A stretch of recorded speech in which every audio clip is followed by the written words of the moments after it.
Ibu dan teman-teman, saat ini kelompok kami akan membahas mengenai peraturan pokok Gereja Protestan Maluku tentang Sinode atau yang biasa kita kenal sebagai peraturan pokok Sinode GPM.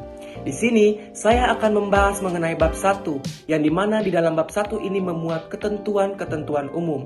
Dan bab 1 ini dimuat di dalam pasal 1 yang berisikan 11 ayat. Yang pertama, Sinode adalah badan pengambilan keputusan tertinggi dalam jenjang kepemimpinan Gereja Protestan Maluku. Yang kedua, Majelis Pekerja Lengkap Sinode, selanjutnya disebut MPL Sinode, adalah badan pengambilan keputusan di bawah Sinode.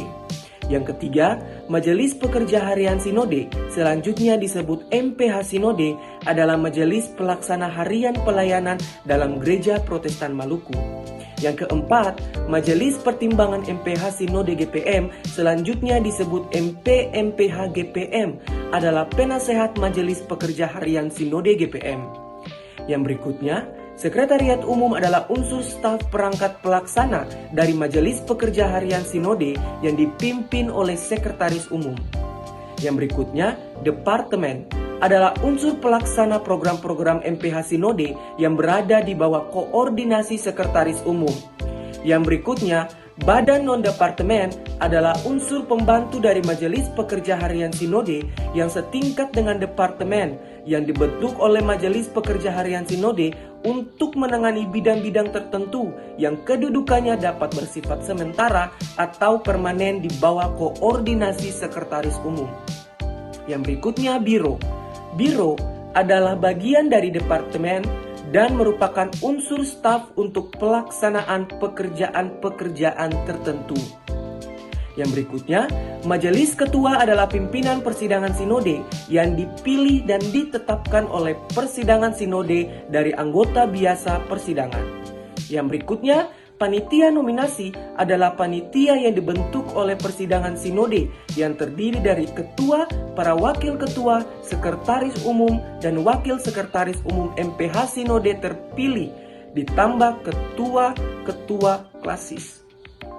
Dan yang terakhir, pola induk pelayanan dan rencana induk pengembangan pelayanan selanjutnya disebut PIPRIP adalah garis-garis besar kebijakan pelayanan 10 tahunan. Berikutnya, masuk pada bab kedua yang berbicara mengenai ciri sinode. Pada bab ini menjelaskan bahwa sinode GPM bercirikan kebersamaan dan persekutuan sebagai keluarga Allah yang saling berbagi dan saling menopang di setiap anggota Gereja Protestan Maluku. Hal ini merupakan wujud dari pertanggungjawaban iman setiap anggota GPM. Hal ini dilandasi pada terang firman Allah yang bersumber dari Alkitab, dan dalam setiap wujud dari pertanggungjawabannya dalam setiap aktivitasnya dituntun dari kuasa Roh Kudus.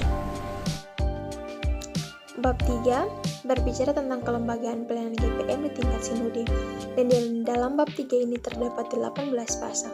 Bagian ke-1, umum. Pasal ketiga berbicara tentang kelembagaan GPM di tingkat sinode terdiri dari 1. Sinode, 2. Majelis Pekerja Lengkap Sinode, 3. Majelis Pekerja Harian Sinode, 4. Majelis Pertimbangan MPH Sinode. Bagian kedua, Sinode. Paragraf 1, kedudukan. Pasal 4 berbicara tentang Sinode sebagai badan pengambilan keputusan tertinggi dalam jenjang kepemimpinan Gereja Protestan Maluku yang diwujudkan dalam persidangan. Paragraf 2, tugas dan wewenang sinode. Pasal 5, tugas dan wewenang sinode yang di dalamnya terdapat 8 tugas penting. Pasal 6, terdapat 3 ayat di dalamnya. 1. Sinode diselenggarakan sekali dalam 5 tahun. 2. Penyelenggaraan sinode sebagaimana yang dimaksud pada ayat 1 berlangsung pada bulan November tahun terakhir masa bakti. 3. Apabila terdapat hal-hal yang prinsipil menyangkut eksistensi keberlangsungan perkembangan Gereja Protestan Maluku yang mendesak dan apabila dan dapat dilaksanakan sinode luar biasa. Sinode luar biasa sebagaimana dimaksud pada ayat 3 dilaksanakan atas 1 prakarsa MPH Sinode dan permintaan tertulis dari sekurang-kurangnya 2/3 anggota MPL Sinode. Pasal 7 terdapat 4 ayat di dalamnya.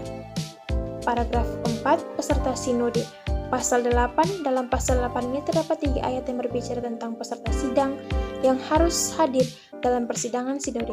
Peserta sinode dihadiri oleh 1. Peserta biasa dan peserta luar biasa. Pasal 9 berbicara tentang 1. Peserta biasa mempunyai hak bicara dan hak suara. 2. Peserta luar biasa mempunyai hak bicara. Pasal 10, sinode dianggap sah apabila dihadiri sekurang-kurangnya 2/3 dari jumlah peserta biasa. Bagian ketiga, Majelis Pekerja Lengkap Sinode pasal 11. 1. MPL adalah badan pengambilan keputusan di bawah sinode yang diwujudkan dalam persidangan. 2. Majelis Pekerja Lengkap Sinode terdiri dari 1. MPH Sinode, 2. Utusan klasis-klasis.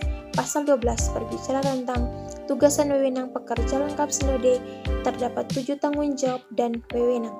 Pasal 13, persidangan majelis lengkap sinode diadakan sekali dalam setahun. Pasal 14, sidang majelis pekerja lengkap GPM dihadiri oleh 1 peserta biasa, 2 peserta luar biasa dengan utusan-utusan yang dalam bab 4 menjelaskan tentang masa jabatan, dan dalam bab 4 terdapat satu pasal, yaitu pasal 26, menjelaskan tentang masa jabatan. Masa jabatan pekerjaan sinode adalah 5 tahun.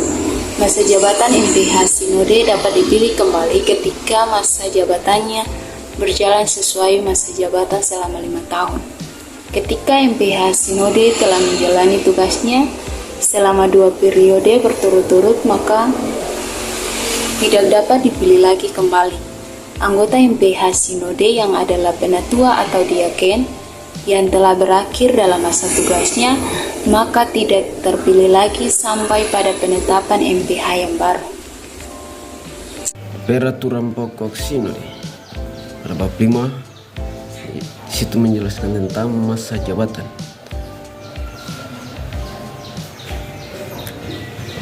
Dapat pada pasal 7 yang mengatur tentang masa jabatan tersebut, yaitu ada 3 hal yang telah diatur. Yang pertama, masa jabatan majelis pekerjaan lengkap sinode ada 5 tahun. Kemudian bagian kedua A, yaitu masa jabatan majelis pekerjaan harian sinode ada 5 tahun dan dapat dipilih kembali sesudah masa jabatan tersebut. Kemudian bagian B, sinode yang telah menjalani masa jabatan dan 2 periode berturut-turut tidak dapat dipilih kembali. Kemudian bagian C adalah anggota MPH sinode yang adalah penatua dan tahu diaken yang telah berakhir masa jabatannya dan tidak dipilih lagi sebagai penatua dan atau diaken akan melakukan kepemimpinannya sampai dilaksanakan penetapan MPH yang baru. Kemudian yang ketiga yaitu masa jabatan majelis pertimbangan MPH sinode GPM adalah 5 tahun. Ya, saat ini saya akan membahas bab 6 dalam peraturan pokok sinode, di mana pada bab 6 ini membahas tentang ketentuan dan peralihan.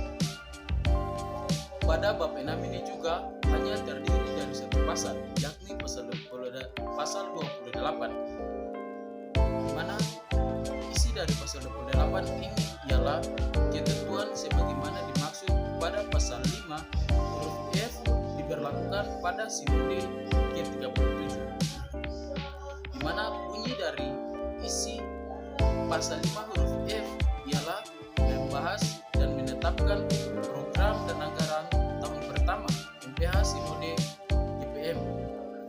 Ya, maksudnya ialah pada sidang sinode ke-37 tanggal 27 Januari 2016, pada saat itu dalam sidang sinode tersebut ada pembahasan dan penetapan program dan anggaran tahun pertama MPH sinode GPM. Terima kasih. Baik, di sini saya akan menjelaskan tentang peraturan pokok sinode GPM pasal 29 bab 7 ayat 1 dan 2, di mana bagian bab ini merupakan bagian akhir dari peraturan pokok sinode GPM.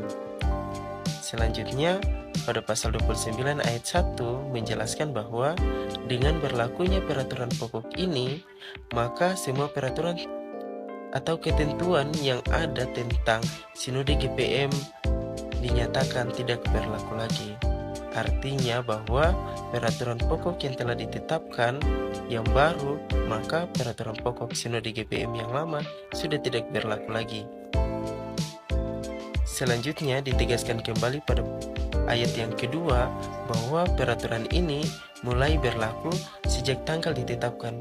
Artinya bahwa peraturan pokok Sinode GPM berlaku sejak tanggal ditetapkan pada persidangan sinode dengan keputusan-keputusan yang diambil dari pihak sinode. Sekian penjelasan dari kelompok 1 Eklesiologi Kepulauan 2.